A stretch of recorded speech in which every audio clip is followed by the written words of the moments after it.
முள்ளங்கி, கொத்தமல்லி, கருவேப்பிலை, பச்சை மிளகாய் எல்லாம் ரெடியாக எடுத்து வச்சிட்டேங்க. எதுக்குன்னு கேட்குறீங்களா? வாங்க முள்ளங்கி சப்பாத்தி செஞ்சு சாப்பிட்லாம். எப்படி இருக்குன்னு பாருங்கள். கோதுமை மாவு 1 கப் எடுத்துக்கோங்க. முள்ளங்கியை நல்லா கழுவி க்ளீன் பண்ணிவிட்டு அதை காய் சீவறதில் வச்சு பூ மாதிரி துருவி எடுத்துக்கோங்க. அதையும் அந்த மாவில் போட்டுட்டு நம்ம கட் பண்ணி வச்சுருக்கிற கொத்தமல்லி, கருவேப்பிலை, பச்சை மிளகாய் இதை போட்டுட்டு இந்த முள்ளங்கிலே நிறைய தண்ணி வருது பாருங்கள். இதையே அப்படியே நம்ம பிசைஞ்சு எடுத்துடலாம். தேவையான அளவுக்கு உப்பு போட்டு நல்லா மிக்ஸ் பண்ணிக்கோங்க. தேவைப்பட்டால் லைட்டாக தண்ணியை தெளித்து அப்படியே சப்பாத்தி மாவு பதத்துக்கு அந்த கோதுமை மாவு பிசைஞ்சிக்கோங்க. இப்போ சப்பாத்தி மாவு ரெடி ஆகிடுச்சு.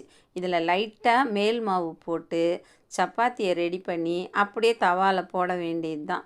இப்போ நம்ம தவாவுக்கு ரெடி ஆகிட்டோம். வாங்க சப்பாத்தியை போட்டு எடுத்துடலாம். இப்போ 2 பக்கமும் அந்த சப்பாத்தியை நல்லா வேக விடுங்க. திருப்பி போட்டு நல்லா சுற்றி விட்டு வேக விட்டுட்டு அதுக்கப்புறமா லைட்டாக எண்ணெயை தடவி எடுத்துடலாம். நல்லாவே சூப்பராகவே வெந்துடும். ட்ரை பண்ணி பாருங்கள். இப்போ முள்ளங்கி சப்பாத்தி ரெடி ஆகிடுச்சு. நான் இதை தான் இப்போ சாப்பிட போகிறேன். நீங்களும் செஞ்சு சாப்பிட்டு பார்த்துட்டு எப்படி இருந்ததுன்னு எனக்கு கமெண்ட் பண்ணுங்கள்.